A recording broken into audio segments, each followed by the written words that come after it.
My son and daughter-in-law recently purchased their first home, a 1950s ranch, and we're transforming it one room at a time. We're trying to keep costs down, but every room has come with its own surprises, making each makeover a little more challenging. And this week, we're tackling the primary bedroom's ensuite bathroom, which is full of unique problems. The vanity is too modern for Madison's taste. The mirror is too small, and the light fixture is, well, just old and ugly. The beige shower surround and floor look dirty and dingy next to the cool toned gray walls. And the shower curtain seems too short for the tall shower surround. So we have a lot of issues to address, but not much money to spend. So let's see what creative solutions we can come up with. Before we start adding pretty things to this bathroom, we need to first remove the ugly things, like this paper towel dispenser. Does anyone else think this is strange? And it's installed in such a prominent spot, it's the first thing you see. At least it was easy to remove. Unlike this floating shelf, I was planning on hanging a much larger mirror, so this shelf needed to go, but I couldn't figure out how it was attached. So I called in some help. Like me, Madison prefers gold over silver accessories. So I removed the silver light switch and outlet covers and the wall hooks. But I am curious. Let me know in the comments, are you a gold or silver person? When you're removing things from the wall, if you uncover a plastic anchor, please don't leave it in the wall. Instead, loosely tighten in a screw and then pry it out with the claw on your hammer. Then you'll be able to fill it and smooth over it properly with spackle. When I decided to remove the mirror, I was the only one home. So I was definitely taking my time as I carefully pried off those brackets. I did not want that mirror to come crashing onto the floor. Thankfully, they hadn't used any mirror adhesive on the wall. Although, honestly, from a safety standpoint, they probably should have. To prepare for painting, I went ahead and took down the shower curtain and curtain rod, although I'll be working on those a little later. Then I decided to remove the old vanity light and install a new one I had purchased from Amazon. I have never seen an old light fixture like this, and it had the strangest light bulbs. I honestly don't know where we would have even bought replacements, so it was definitely time for a change. Madison chose a fixture with small shades, and for once, I didn't run into any issues installing it. After some of the surprises we've uncovered, that was a pleasant surprise. It is so very satisfying when you turn the circuit breaker back on and your new light fixture actually works. I'd already filled several screw and nail holes with spackle, so before I could start painting, I needed to sand those areas smooth. This wall is really a mess, but luckily I am going to hang a really large mirror here. So as long as we can get these new patches looking halfway decent, we should be okay.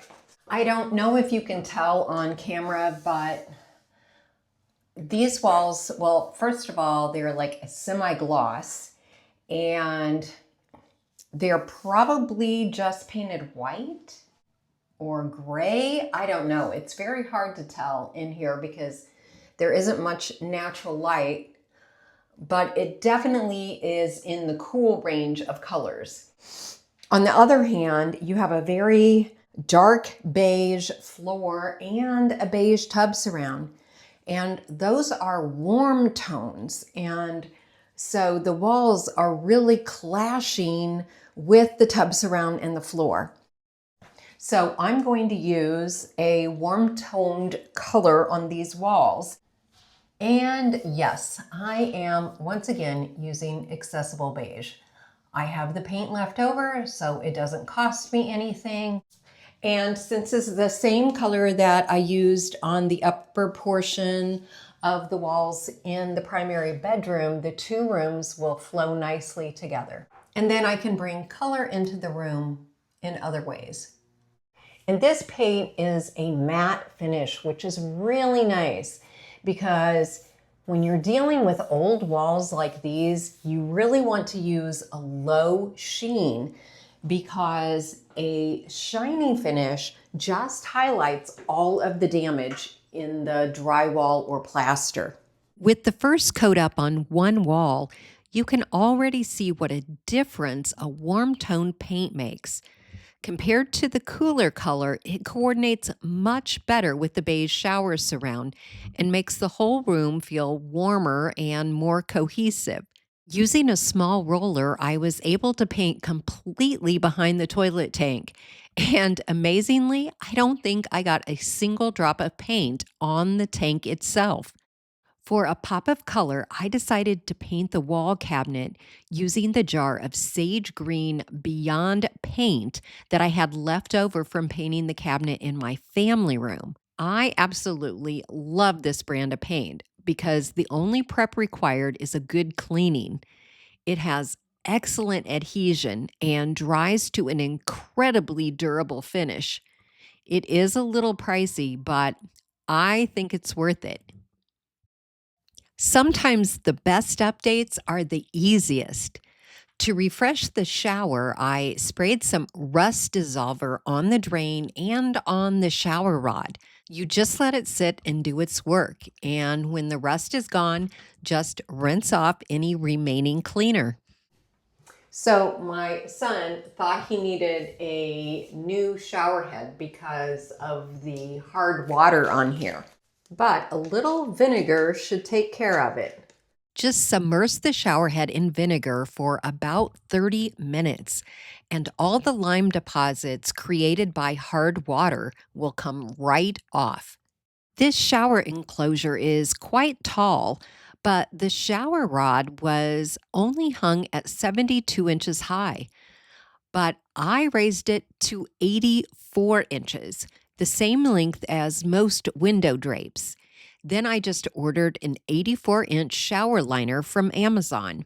Next, I took down both the ventilation fan cover and the vent cover from the ceiling and gave them a much needed bath. The fan cover had yellowed over time, so I gave it a fresh coat of white spray paint. I also spray painted the vent cover, but because it had started to rust, I made sure that I used spray paint with a rust protector. I also decided to spray paint the wall plates and accessories metallic gold to unite them and to match the new light fixture, but I forgot to spray the screws. So after I attached them, I sprayed a little paint into the lid and used a Q-tip to touch up the screws. I found a couple of towel hooks in my stash and decided to paint the wood portion with the same green paint I had used on the built-in cabinet. I didn't want to reinstall the long towel rack that I had previously removed because I wanted to hang some art on that wall instead. I reinstalled all the spray painted items, and now the fan and vent cover blend in so much better with the white ceiling. The doors on the built-in cabinet are quite long, so instead of returning the silver knobs, I felt the cabinets needed larger handles. So I decided to use two gold ones that I had left over from the dining room makeover. I just needed to drill a second hole 3 inches below the existing hole. Okay, so I forgot that this light is not centered over this sink. So do I center the mirror with the light or do I center the mirror with the sink? I think I'm gonna snap a photo and make a post and see what you guys think. Most of you thought the mirror should be centered over the sink, But many of you also suggested that I hire an electrician to move the light. While I considered my options, I went ahead and grabbed a mirror that Madison had in her previous home, and I attached an anchor and screw in the wall because the mirror is pretty heavy. And I did hang it centered above the sink. And yes, the light looks obviously off center. I really don't want to pay for an electrician, so I'm still brainstorming options. In the meantime, I attached a gold hand towel rack, which I think is much prettier than the paper towel holder. Bathrooms are full of hard surfaces, so I always think it's important to find ways to incorporate textiles to add some softness. When I raised the shower rod to 84 inches, I knew that I wanted to use living room curtains from Spencer and Madison's previous home. I already used 4 panels of this set in their dining room, but I still had 2 panels left. To attach the curtains to the existing shower rings, I used several little split key rings and just hand stitched them about 6 inches apart across the top of the curtain. Once I realized that 1 panel wasn't going to be enough, I went ahead and sewed the 2 panels together. And then I finished sewing on my little rings, and I made sure that I spaced them out and that I attached 12 rings because that's how many shower hooks I have. I specifically used small rings so that my fabric curtain would hang evenly with the shower liner. Well, I think that looks really luxe using real curtains instead of a shower curtain. And I love that it only cost me a couple dollars for those little rings. Amazingly, I still had some of the curtain fabric left because I had cut off and hemmed the panels I hung in the dining room. So I decided to make a valance for the bathroom window to add some softness to this side of the room. I know you're wondering, why is she hanging the curtain brackets on the window trim? Well, I wanted to hang them on the wall, but I kept hitting something. So I couldn't seem to get any plastic anchors or screws to go in. And here's the proof of my multiple attempts, several holes that now need to be spackled. With the main pieces in place, I'm excited to start adding some small details that will really make this space special. Starting with some wicker baskets that will add additional texture and provide attractive storage. I thrifted a large one for $7 that can store extra towels or hold dirty laundry. I needed a spot for bath towels, so I added the wall hooks between the shower and the mirror. That left room on the opposite wall for these 2 large bird prints, which you might remember from Spencer and Madison's previous bedroom in their rental home. To add a little more wall art, I framed a couple of vintage postcards and printed out a small landscape. Since these tabletop frames weren't meant to hang on the wall, I simply removed the easels on the back and attached sawtooth hangers instead. I wanted a larger rug in deep red or terracotta tones to contrast with the green accents, but those colors are hard to find, so I had to settle for this smaller rug for now. There were still 2 major problems left to tackle: the overly modern vanity and that off center light. So let's start by giving the vanity an update. I bought 4 yards of inexpensive cotton fabric at Hobby Lobby and sewed 4 1-yard panels together. After making a pocket across the top, I threaded a 70-inch piece of twine through it so I could gather the fabric to fit the vanity. Then I sewed a 70-inch strip of Velcro across the top, right over the twine. To attach the skirt, I applied stick-on Velcro along the inside top edge of the vanity and pressed the fabric into place. That allowed me to pin up the bottom edge to create a hem.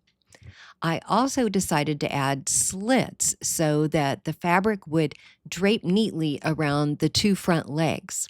I ran home and quickly hemmed it. When I returned, I reattached it to the Velcro. I absolutely loved the softness it added, and I also loved how it drastically changed the style of the vanity. It doesn't look modern anymore, and the skirt will hide any clutter that builds up on that bottom shelf. So, what did I decide to do about that off-center light? I chose a new fixture with a larger rectangular backplate.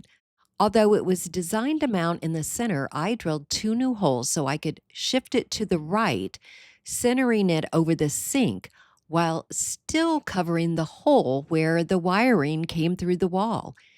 In theory, it seemed like it should work, so I was so relieved when it actually did.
Thanks so much for watching today, and I hope you'll come back next week to see what room I'll be tackling next in this whole house Ranch Reno. And in case you've missed any of the previous episodes, I've linked them here for you.